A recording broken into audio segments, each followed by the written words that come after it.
Jose Alberto Mujica Gardano 1935-ci ildə Uruqvayın paytaxtı Montevideoda anadan olub və gəncliyində repressiyalara qarşı çıxan Tupamaros partizan hərəkatının fəal üzvü kimi fəaliyyət göstərib.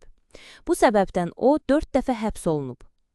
1985-ci ildə amnistiya ilə azadlığa buraxılan Jose Mujica sonradan siyasi fəaliyyətə başlayaraq parlamentə və senata üzv seçilib. 2010-2015-ci illərdə Uruqvayın prezidenti kimi xidmət edən Jose Mujica, sadə həyat tərzi, xeyriyyəçiliyi və təvazökarlığı ilə tanınıb. Kiçik bir fermada yaşamış Jose Mujica'nı dünyanın ən kasıb prezidenti adlandırıblar. Prezidentliyi dövründə təhsil, narkotiklə mübarizə sahələrində mühüm qərarlar qəbul edən Jose Mujica 2025-ci il mayın 13-də xərçəng xəstəliyindən vəfat edib. Onun ölümü ilə əlaqədar Uruqvayda 3 günlük matəm elan edilib.